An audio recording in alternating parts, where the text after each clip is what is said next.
Good evening. Form ஹவுஸில் இருக்கேன் இப்போது. இப்போ வந்து சுண்டக்காய் ஹார்வெஸ்ட் பண்ணி வச்சுருக்கேன். இது நேற்று ஹார்வெஸ்ட் பண்ணது.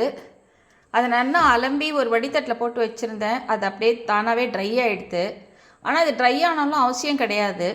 ஏன்னா நம்ம எப்படியும் இது வந்து ஒரு தட்டு தட்டி அது உடஞ்சிரும் எப்படியும். அதுக்கப்புறம் அதை ஒரு வாட்டி நல்லா அலசிட்டு தண்ணியும் உப்பும் போட்டு தான் ஊற வைக்க போகிறோம். ஏன்னா இது நம்ம வந்து குழம்புக்கு யூஸ் பண்ணுறது. நான் வந்து இது வந்து வத்த குழம்புக்கு யூஸ் பண்ணுவேன். இன்னொன்று வந்து வத்த குழம்பு பேஸ்ட்டு அதுக்கு யூஸ் பண்ணுவேன். அது வந்து என்னோடய ரெகுலர் ஆஃபரிங் கிடையாது, ரிக்வெஸ்ட் தான். இதுக்கு வந்து எனக்கு வந்து ஒரு கப்பல் ஆஃப் கஸ்டமர்ஸ் இருக்காங்க. ஸோ அவங்களுக்காக பண்ணுறது தான் இது. இப்போ அந்த க்ளீன் பண்ண சுண்டைக்காயெல்லாம் இந்த மாதிரி தட்டி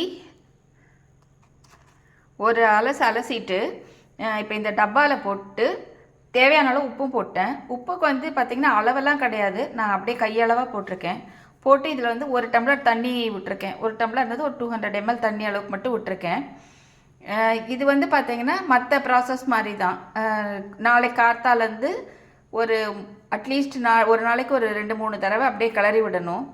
ஒரு 2 days 3 days ஆன பிறகு இது கொஞ்சம் கலர் சேஞ்ச் ஆகும்.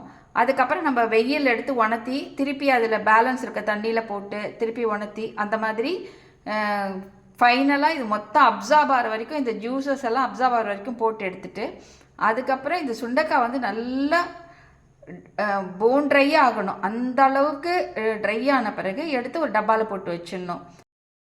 இந்த மாதிரி நல்லா சன்ட்ரை பண்ண வத்தல் வந்து பார்த்திங்கன்னா ஒரு நல்ல ஏர்டைட் கண்டெய்னரில் போட்டு மாய்ஸ்சர் இன்ட்ரடியூஸ் ஆகாமல் வச்சோம்னா எத்தனை நாள் ஆனாலும் கெட்டு போகாது. இது வந்து பார்த்திங்கன்னா வத்த குழம்புல போட்டுக்கலாம். செகண்ட் வந்து இந்த சுண்டைக்காய் பொடி சாதப்பொடி பிடிக்கிறவங்க வந்து இது இடித்து பண்ணிக்கலாம்.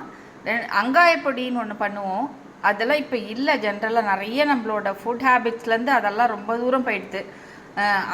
அதில் வந்து இது one of the key ingredient. ஆனால் இது வந்து பார்த்திங்கன்னா சுண்டக்காய் வந்து அவ்வளோ நல்லது. எஸ்பெஷலி வந்து டைஜஸ்டிவ், அதே மாதிரி நம்ம ஸ்டமக் ரிலேட்டட் ப்ராப்ளம்ஸ்க்கெல்லாம் வந்து இது ரொம்ப ரொம்ப ஹெல்ப்ஃபுல்லாக இருக்கும். இது one of the best solution for it.